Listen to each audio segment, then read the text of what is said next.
Hey guys, it's Lefty from 643 Productions, welcoming you to another gameplay commentary. And in today's video, I want to talk with you guys about esports and competitive, ultra-competitive first-person shooter, well, not even first-person shooter, but ultra-competitive gaming.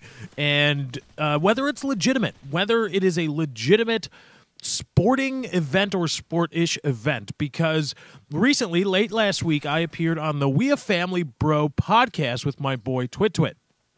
And the topic of the day was just this, esports. I'll put a link in the description, actually, to the, and I swear to God, I'll actually put the link in the description this time. I know sometimes I don't do that. I fail to do that. But here's a quick aside. Here's why that happens. It's not a big deal, I swear, because I schedule most of my uploads, meaning the videos, when you see them published, they have been uploaded to YouTube for as many as, 24 hours, maybe even 48 hours.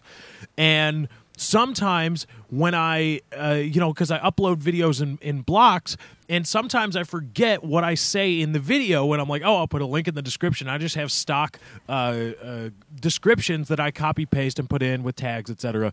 And then sometimes I customize them to tailor whatever the video is. But sometimes I forget, so that's why I tend to forget sometimes to put a link in the description. But I swear this time I will put a link in the description to the We a Family Bro podcast featuring myself and Twit, and you guys can go check that out. It's also a great fun time. Twit is a great personality. Hopefully you'll learn to love him from his appearances on my channel. But we talked about in that episode about esports and the legitimacy of competitive, and I like to use the phrase ultra competitive just because, when I get online and play Call of Duty, I'm competitive, but I'm not an MLG gamer. I'm awful compared to those guys.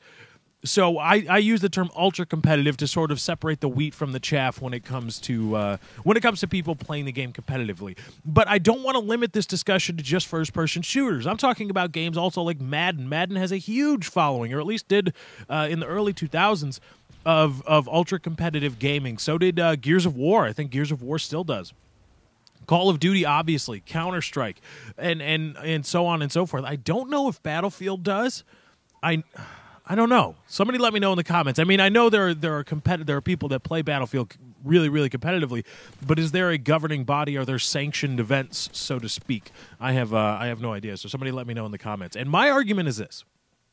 When it comes to esports, is that given my definition of what a sport is, because people have their own definition, their own personal definitions of what a sport is, what constitutes a sport. It is sort of a nebulous topic. It is ambiguous in that not everybody can agree on a singular definition for the word. Nobody can agree. This is a sport. This is what makes an activity or a competition a sport, and this is what separates an activity from a sport or a competition from a sport, et cetera, et cetera.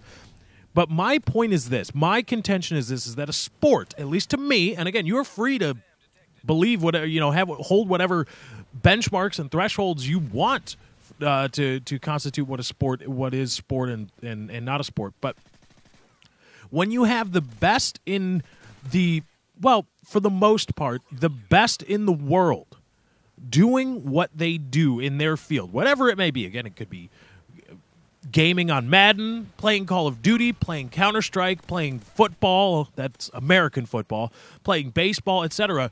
When you have the best in the world doing what they do and competing against each other in a relatively fair playing field, in a fair manner, with elimination on the line and some reward on the line, and even without even reward on the line, the reward is superfluous to this case.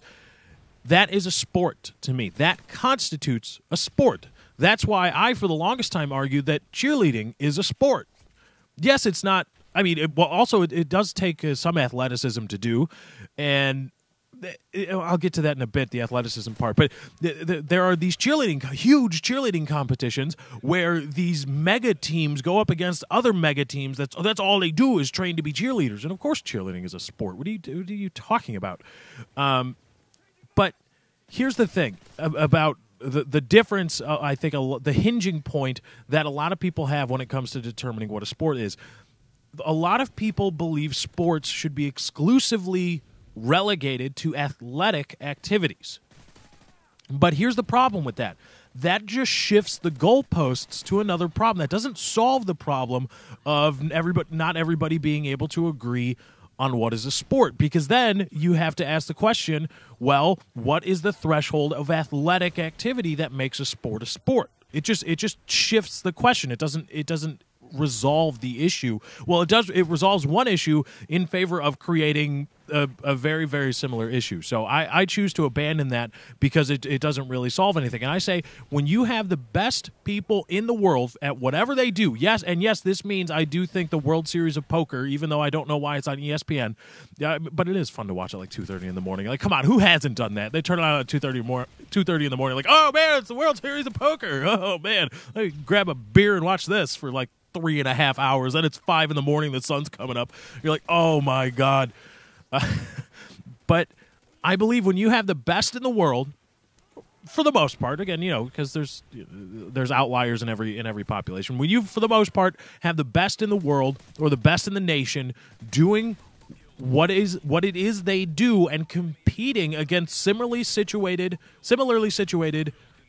competitors on a relatively even playing field, I think that constitutes a sport. And here's my last caveat before we get out of here, running out of the gameplay. I say, even if you do not agree that esports, MLG gaming, competitive Madden, etc., even if you do not agree that they are not sports in the traditional sense of the term, I implore you, or I defy anyone, to make a case for them not at the very least being sporting. They are indeed sporting events because they are competitions and they are feverish competition. So that is my argument for esports. Feel free to discuss it in the comments, and please do discuss it in the comments. But anyway, guys, that's my time. I got to get out of here. Thank you for joining. I hope you enjoyed. Be sure to drop a like on this video if you did enjoy. Remember, likes, favorites, comments, and shares via Facebook and Twitter do help me out. Also, go ahead and be sure to hit that subscribe button. I put out multiple videos a day. Check them all out. They're all awesome. Well, most of them are. I try my best anyway. Thank you guys for joining. I hope you enjoyed. I am out.